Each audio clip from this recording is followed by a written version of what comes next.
Hello दोस्तों, आप देख रहे हैं अपना पसंदीदा YouTube channel all in one Vandana Gupta. Friends, कैसे हैं आप लोग? आई होप कि आप सब स्वस्थ होंगे, मस्त होंगे और जहां भी होंगे ज़बरदस्त डटे होंगे। तो फ्रेंड्स, आज मैं आप लोग के लिए राजभाषा के डिपार्टमेंटल एग्जामिनेशन के लिए सारे क्वेश्चन इंपॉर्टेंट फिर से लेकर एक बार आई हूँ। तो चलिए वीडियो को स्टार्ट करते हैं। क्वेश्चन नंबर 1, संविधान सभा ने हिंदी को राजभाषा के रूप में कब स्वीकार किया? तो दोस्तों, इसका राइट आंसर है 14 सितंबर 1949। नेक्स्ट, भारत का संविधान कब लागू हुआ? तो दोस्तों, इसका राइट आंसर है 26 जनवरी 1950। आगे है, हिंदी दिवस कब मनाया जाता है? तो जाहिर सी बात है, जैसा कि हम सब जानते हैं कि हिंदी दिवस 14 सितंबर को मनाया जाता है। आगे, संविधान के किन अनुच्छेदों में राजभाषा संबंधी प्रावधान दिए? तो दोस्तों, इसका राइट आंसर है अनुच्छेद 120, 210 तथा 343 से 351 तक। आगे, राजभाषा संबंधी प्रावधान संविधान के किन भागों में दिए गए हैं? तो फ्रेंड्स, इसका राइट आंसर होगा भाग 5, भाग 6 तथा भाग 17। नेक्स्ट, संविधान का भाग 17 संसद में किस तारीख को पारित हुआ? तो फ्रेंड्स, इसका राइट आंसर है 14 सितंबर 1949। आगे है, संघ की राजभाषा क्या है? तो दोस्तों, इसका सही जवाब होगा संघ की राजभाषा हिंदी और देवनागरिक लिपि है। नेक्स्ट, संविधान के किस अनुच्छेद में राजभाषा आयोग गठन संबंधी प्रावधान है? तो दोस्तों, इसका राइट आंसर है अनुच्छेद 344(1). नेक्स्ट, संविधान के किस अनुच्छेद के अनुसार संसदीय राजभाषा समिति का गठन किया गया? तो फ्रेंड्स, इसका राइट आंसर होगा अनुच्छेद 344(4) के अनुसार। आगे, संविधान के अनुच्छेद 344(4) के अनुसार संसदीय समिति में कुल कितने सदस्य होते हैं? तो दोस्तों, इसका राइट आंसर है 30, कुल 30 सदस्य होते हैं। नेक्स्ट, संविधान के अनुच्छेद 344(4) के अनुसार संसदीय समिति में लोकसभा के कितने सदस्य होते हैं? तो दोस्तों, इसका राइट आंसर है 20, कुल 20 सदस्य होते हैं लोकसभा के। आगे, संविधान के अनुच्छेद 344(4) के अनुसार संसदीय समिति में राजभाषा के कितने सदस्य होते हैं? तो दोस्तों, इसका राइट आंसर होगा 10, कुल राजभाषा के राज्यसभा के कुल 10 सदस्य होते हैं। आगे, अनुच्छेद 344(1) के अनुसरण में राजभाषा आयोग का गठन कब किया गया? तो फ्रेंड्स, इसका राइट आंसर है 7 जून 1955। नेक्स्ट, राजभाषा आयोग के प्रथम अध्यक्ष कौन थे? तो दोस्तों, इसका राइट आंसर है बी जी खेर। नेक्स्ट, संसदीय राजभाषा समिति सर्वप्रथम कब गठित की गई थी? तो दोस्तों, इसका राइट आंसर है 1957। नेक्स्ट, संविधान के अनुच्छेद 343(2) के अनुसार कितने कालावधि तक के लिए संघ के राजकीय प्रयोजनों के लिए अंग्रेजी का प्रयोग किया जाना सुनिश्चित किया गया था? तो दोस्तों, इसका राइट आंसर है संविधान के प्रारंभ से 15 वर्ष तक के लिए। आगे, हिंदी के प्रयोग के पुनर्निरीक्षण के लिए संसदीय राजभाषा समिति की कुल कितनी उप समितियां बनाई गई हैं? तो दोस्तों, इसका राइट आंसर है 3, कुल 3 उप समितियां बनाई गई हैं। नेक्स्ट, संसदीय राजभाषा समिति की कौन सी उप समिति द्वारा रेल मंत्रालय का निरीक्षण किया जाता है? तो दोस्तों, इसका राइट आंसर होगा दूसरी उप समिति द्वारा निरीक्षण किया जाता है। नेक्स्ट, संसद में प्रयोग होने वाली भाषा का प्रावधान संविधान के किस अनुच्छेद में किया गया है? तो दोस्तों, इसका राइट आंसर है अनुच्छेद 120। नेक्स्ट, विधानमंडल में प्रयोग होने वाली भाषा का प्रावधान संविधान के किस अनुच्छेद में किया गया है? तो दोस्तों, इसका राइट आंसर है अनुच्छेद 210 में किया गया है। तो 210 is the right answer. Next, संविधान के किस अनुच्छेद में हिंदी भाषा के विकास के लिए निर्देश दिए गए हैं? तो दोस्तों, इसका सही जवाब होगा अनुच्छेद 351। आगे है, संविधान की 8वीं अनुसूची संबंधी प्रावधान किस अनुच्छेद में है? देखिए दोस्तों, ये बहुत इंपॉर्टेंट क्वेश्चन है और अक्सर लोग इसमें गलत कर देते हैं। क्वेश्चन को फिर से देखिए, संविधान की 8वीं अनुसूची संबंधी प्रावधान किस अनुच्छेद में है? तो दोस्तों इसका राइट आंसर है अनुच्छेद 344 1 और 351। आगे है, उच्चतम न्यायालय और उच्च न्यायालयों में तथा अधिनियमों, विधेयकों आदि में प्रयोग की जाने वाली भाषा का प्रावधान संविधान के किस अनुच्छेद में दिया गया है? तो फ्रेंड्स इसका राइट आंसर है अनुच्छेद 348। आगे, संसद के दोनों सदनों द्वारा राजभाषा संकल्प कब पारित किया गया? तो फ्रेंड्स इसका सही जवाब है 18 जनवरी 1968। आगे है, राष्ट्रपति द्वारा पहला आदेश हिंदी में कब जारी किया गया? कब जारी किया गया था? तो फ्रेंड्स इसका राइट आंसर है 27 मई 1952। नेक्स्ट, राजभाषा आयोग की सिफारिशों पर विचार करने के लिए गठित समिति के प्रथम अध्यक्ष कौन थे? तो दोस्तों इसका सही जवाब होगा श्री गोविंद बल्लभ पंत। नेक्स्ट, संविधान की 8वीं अनुसूची में कुल कितनी भाषाएं शामिल हैं? तो फ्रेंड्स इसका राइट आंसर है 22। कुल 22 भाषाएं शामिल हैं। नेक्स्ट, संविधान के भाग 5 में भाषा संबंधी उपबंध किस अनुच्छेद में है? तो फ्रेंड्स इसका राइट आंसर है अनुच्छेद 120। नेक्स्ट, संविधान के भाग 6 में भाषा संबंधी उपबंध किस अनुच्छेद में है? तो दोस्तों इसका सही जवाब है अनुच्छेद 210। नेक्स्ट, संविधान के भाग 17 में भाषा संबंधी कितने अनुच्छेद हैं? तो फ्रेंड्स इसका राइट आंसर है कुल 9 अनुच्छेद हैं, अनुच्छेद 343 से 351 तक। नेक्स्ट, 8वीं अनुसूची में कौन सी विदेशी भाषा शामिल है? तो फ्रेंड्स इसका राइट आंसर है नेपाली। नेपाली भाषा 8वीं अनुसूची विदेशी भाषा के रूप में शामिल की गई है। नेक्स्ट, संविधान की 8वीं अनुसूची में सिंधी भाषा को किस वर्ष जोड़ा गया? तो दोस्तों इसका सही जवाब है 1967 में 21वीं संविधान संशोधन द्वारा 21वीं संविधान संशोधन द्वारा 1967 में इसको जोड़ा गया। नेक्स्ट, संविधान की 8वीं अनुसूची में नेपाली, कोंकणी और मणिपुरी भाषा को किस वर्ष जोड़ा गया? तो फ्रेंड्स इसका राइट आंसर है 1992 में 17वें संविधान संशोधन द्वारा, मतलब कि 1992 में 17वें संविधान को संशोधन करके नेपाली, कोंकणी और मणिपुरी को जोड़ा गया 8वीं अनुसूची में। नेक्स्ट, संविधान की 8वीं अनुसूची में मैथिली, बोडो, डोंगरी और संथाली भाषा को किस वर्ष जोड़ा गया? तो दोस्तों इसका राइट आंसर है सन 2003 में 92वें संविधान संशोधन द्वारा। कहने का मतलब ये है कि 2003 में 92 में जो संशोधन हुआ था उसमें मैथिली, बोडो और डोंगरी और संथाली भाषा को 8वीं अनुसूची में शामिल किया गया। दोस्तों अब मैं आप लोगों को राजभाषा के जो इम्पॉर्टेंट टॉपिक है अधिनियम, राजभाषा अधिनियम 1963 से रिलेटेड कुछ बहुत इम्पॉर्टेंट क्वेश्चन आपको बताने जा रही हूँ जो कि अक्सर डिपार्टमेंटल एग्जाम में पूछे जाते हैं। तो चलिए इस टॉपिक पे अब मैं आप लोग को इम्पॉर्टेंट क्वेश्चन बताती हूँ। क्वेश्चन नंबर 1 है, राजभाषा अधिनियम कब पारित हुआ? तो दोस्तों इसका राइट आंसर होगा 10 मई 1963। आगे, राजभाषा अधिनियम को क्या कहा जा सकेगा? मतलब राजभाषा अधिनियम को क्या कहा जा सकता है? तो फ्रेंड्स इसका राइट आंसर होगा राजभाषा अधिनियम 1963 या संशोधित 1967। नेक्स्ट, राजभाषा अधिनियम की धारा 3 कब से लागू हुआ? तो दोस्तों इसका सही जवाब होगा 26 जनवरी 1965।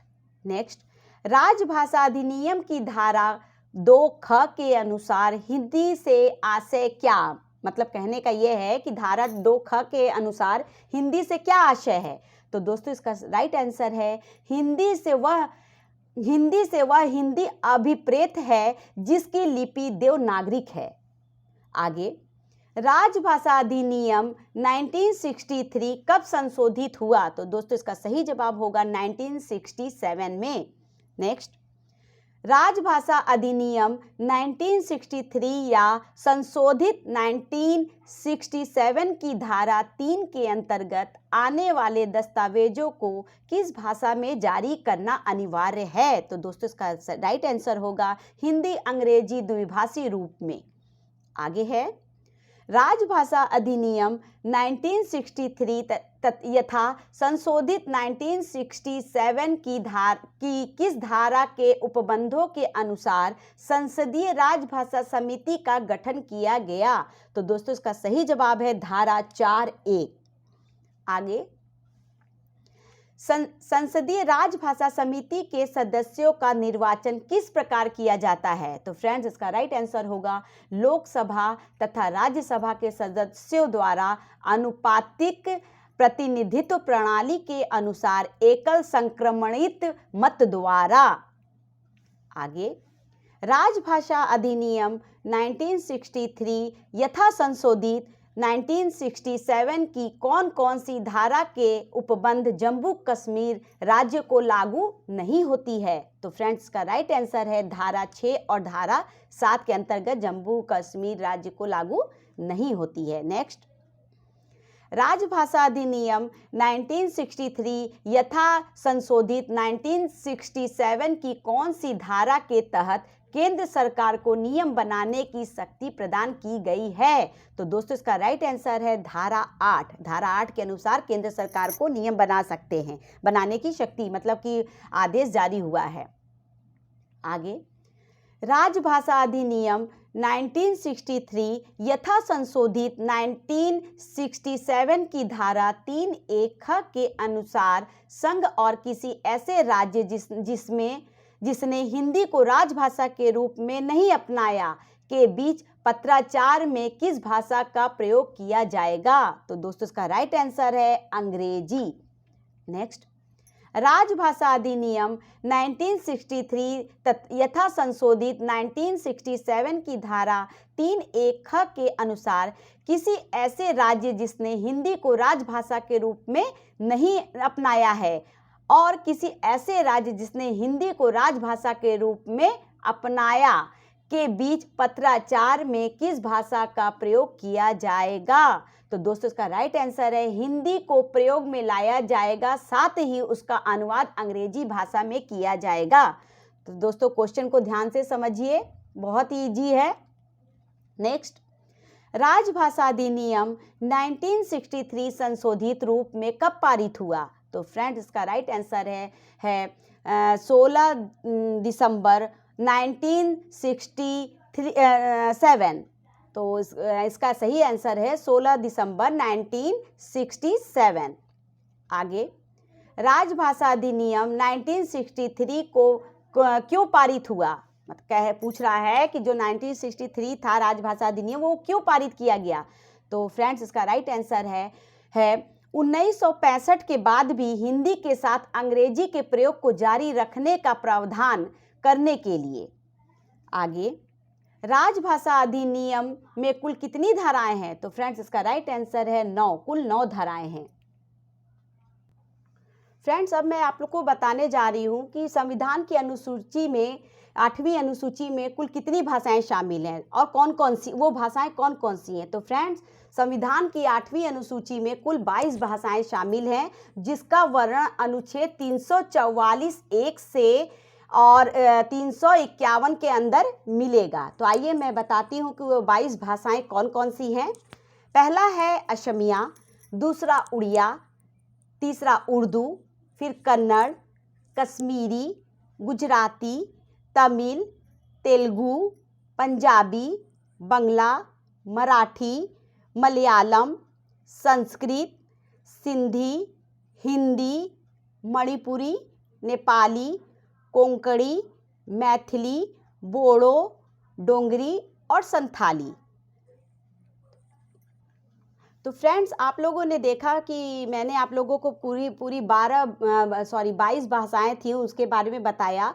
तो क्वेश्चन कभी कभी ऐसे पूछ देता है कि पहली भाषा कौन सी थी? तो पहली भाषा असमिया और 22वीं भाषा जो है वो है संथाली। और कभी कभी दोस्तों ये पूछ देता है कि विदेशी भाषा कौन सी थी? तो विदेशी भाषा जो है वो है नेपाली। और कभी क्वेश्चन को घुमा के पूछता है कि जम्मू कश्मीर में कौन सी भाषा है, तो जाहिर सी बात है डोंगरी। तो इसका राइट आंसर होगा डोंगरी। फ्रेंड्स, अब मैं आप लोगों को बताने जा रही हूँ राजभाषा नियम जो 1976 से था, उससे जो क्वेश्चन पूछे जाते इंपॉर्टेंट क्वेश्चन कि राजभाषा अधिनियम 1976 से रिलेटेड जो मोस्ट इंपॉर्टेंट क्वेश्चन है, मैं उसे आप लोग को बताने जा रही हूँ। तो क्वेश्चन को स्टार्ट करते हैं और आप लोग ध्यान से देखिएगा, सभी क्वेश्चन इंपॉर्टेंट हैं। तो क्वेश्चन नंबर पहला है, राजभाषा नियम कब पारित हुआ? तो दोस्तों इसका सही जवाब होगा 17 जुलाई 1976। नेक्स्ट, राजभाषा नियम 1976 कब संशोधित हुआ? तो फ्रेंड्स इसका सही जवाब होगा 9 अक्टूबर 1987 को। आगे है, राजभाषा नियम 1976 का विस्तार किस राज्य के सिवाय संपूर्ण भारत पर है? मतलब किस राज्य के सिवाय, मतलब किस राज्य पर लागू नहीं है, वो है तमिलनाडु। नेक्स्ट, राजभाषा नियम 1976 के अनुसार देश को कितने क्षेत्रों में वर्गीकृत किया गया है? तो फ्रेंड्स इसका राइट आंसर है 3, क क्षेत्र, ख क्षेत्र और ग क्षेत्र। देखिएगा फ्रेंड्स, ये बहुत इंपॉर्टेंट क्वेश्चन है, ये कहीं मिलेगा नहीं आप लोगों को, इसलिए क्वेश्चन को ध्यान से देखिए और ध्यान से समझिए। राजभाषा नियम 1976 के नियम 4 क के अनुसार केंद्र सरकार के किसी एक मंत्रालय या विभाग और किसी दूसरे मंत्रालय या विभाग के बीच पत्राचार किस भाषा में किया जा सकता है? तो दोस्तों इसका राइट आंसर होगा हिंदी या अंग्रेजी में। नेक्स्ट, राजभाषा नियम 1976 के नियम 4 ख के अनुसार केंद्रीय सरकार के कार्यालयों से क्षेत्र क में किसी राज्य या संघ राज्य क्षेत्र या व्यक्ति को पत्र किस भाषा में भेजा जाएगा? तो दोस्तों इसका सही जवाब होगा हिंदी, केवल हिंदी भाषा में ही भेजा जाएगा। नेक्स्ट, राजभाषा नियम 1976 के नियम 12(1) के अनुसार राजभाषा अधिनियम और नियमों के उपबंधों का अनुपालन कराने का उत्तरदायित्व किसका है? तो दोस्तों इसका राइट आंसर है कार्यालय के प्रशासनिक प्रधान का। नेक्स्ट, राजभाषा नियम 1976 के नियम 11(2) के अनुसार केंद्र सरकार के किसी कार्यालय में प्रयोग की जाने वाले रजिस्टरों के प्रारूप और शीर्षक किस भाषा में लिखे जाने चाहिए? तो दोस्तों इसका राइट आंसर है हिंदी और अंग्रेजी द्विभाषा में। तो दोस्तों ये बहुत इंपॉर्टेंट क्वेश्चन है। आगे, राजभाषा नियम 1976 के किस नियम के तहत हिंदी में प्राप्त पत्रों के उत्तर हिंदी में दिए जाना आवश्यक है? तो दोस्तों इसका राइट आंसर है नियम 5। नियम 5 के अनुसार हिंदी के पत्रों का उत्तर हिंदी में ही दिया जाना चाहिए। नेक्स्ट, राजभाषा नियम 7(1) के अनुसार कोई भी कर्मचारी अपना आवेदन, अपील या अभ्यावेदन किस भाषा में दे सकते हैं? तो दोस्तों इसका राइट आंसर है हिंदी या अंग्रेजी, किसी भी भाषा में दे सकते हैं। नेक्स्ट, राजभाषा नियम 8(1) के अनुसार कोई भी कर्मचारी किसी फाइल पर टिप्पणी या मसौदा किस भाषा में लिख सकता है? तो दोस्तों इसका राइट आंसर है हिंदी या अंग्रेजी, दोनों भाषाओं में लिख सकता है।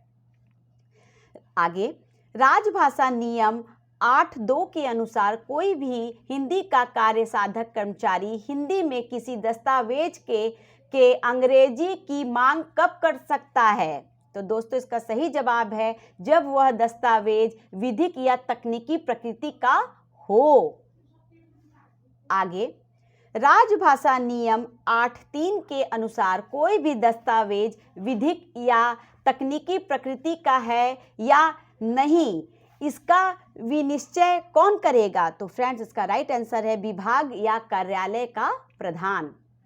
नेक्स्ट, राजभाषा नियम 1976 के अनुसार दादर नगर हवेली और दामन द्वीप किस क्षेत्र के अंतर्गत आते हैं? तो दोस्तों इसका राइट आंसर है ख क्षेत्र के अंतर्गत आते हैं। नेक्स्ट, किस नियम में हिंदी में प्रवीणता की परिभाषा दी गई है? तो फ्रेंड्स इसका राइट आंसर है नियम 9। नियम 9 में हिंदी की प्रवीणता की परिभाषा दी गई है। नेक्स्ट, किस नियम में हिंदी का कार्य साधक ज्ञान की परिभाषा दी गई है? क्वेश्चन को फिर से देखिए, मोस्ट इंपॉर्टेंट क्वेश्चन है। किस नियम में हिंदी का कार्य साधक ज्ञान की परिभाषा दी गई है? तो दोस्तों इसका सही जवाब होगा नियम 10। नियम 10 में हिंदी की कार्य साधक का परिभाषा दी गई है। नेक्स्ट, राजभाषा नियम 9 क के अनुसार यदि किसी कर्मचारी ने मैट्रिक परीक्षा या उसकी समतुल्य या उससे उच्च कोई परीक्षा हिंदी माध्यम से उत्तीर्ण कर ली है तो उस कर्मचारी को क्या समझा जाएगा? तो दोस्तों इसका राइट आंसर होगा हिंदी में प्रवीणता प्राप्त कर्मचारी। मतलब हिंदी से किया इसलिए वो हिंदी में प्रवीणता प्राप्त कर्मचारी कहा जाएगा। आगे, राजभाषा नियम 10(1) के अनुसार यदि किसी कर्मचारी ने मैट्रिक परीक्षा या उसकी समतुल्य या उससे उच्च कोई परीक्षा हिंदी विषय के साथ उत्तीर्ण कर ली है तो उस कर्मचारी को क्या समझा जाएगा? तो दोस्तों इसका राइट आंसर होगा हिंदी का कार्य साधक ज्ञान प्राप्त कर्मचारी। आगे है, राजभाषा नियम 11(3) के अनुसार नामपट, सूचना पट, पत्र शीर्ष और लिफाफों पर उत्तीर्ण लेख तथा लेखन सामग्री की अन्य मंदे किस भाषा में मुद्रित या उत्कीर्ण होनी चाहिए? तो फ्रेंड्स इसका राइट आंसर है हिंदी और अंग्रेजी द्विभाषी रूप में। नेक्स्ट, राजभाषा नियम में कुल कितने नियम हैं?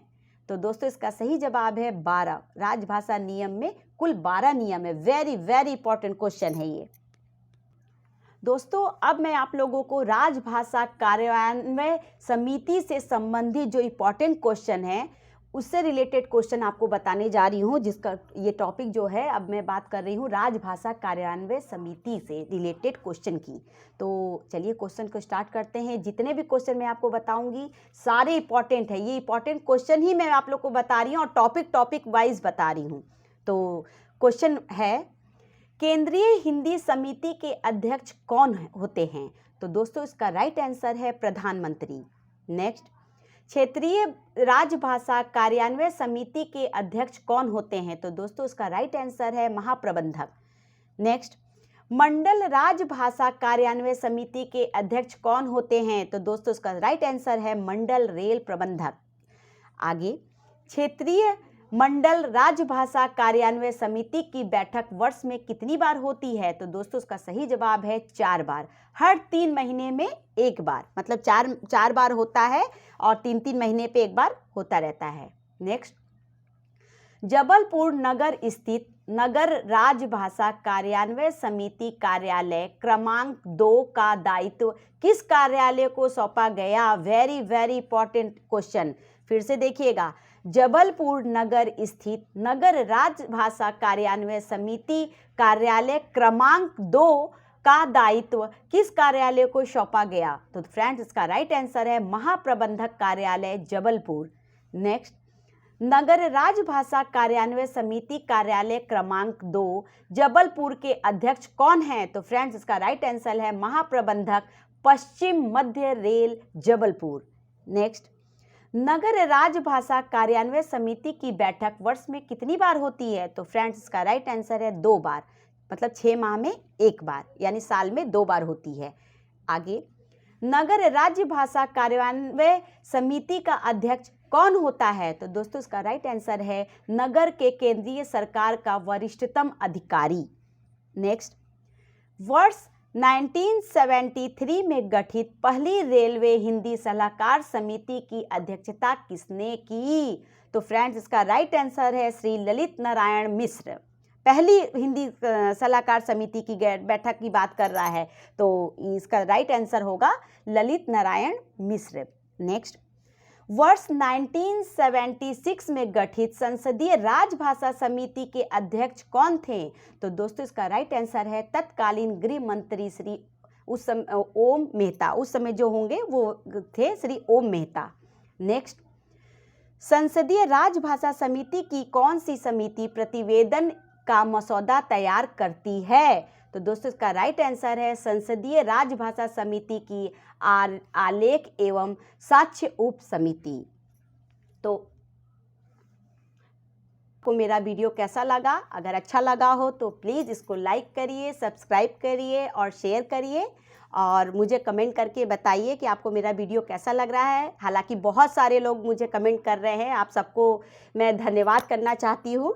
आप लोग का बहुत बहुत धन्यवाद। फ्रेंड्स, इसी तरह मेरा आत्मविश्वास बढ़ाते रहिए और मुझे सब्सक्राइब करिए और कमेंट करके बताइए कि आपको वीडियो कैसा लग रहा है। तब तक के लिए थैंक यू।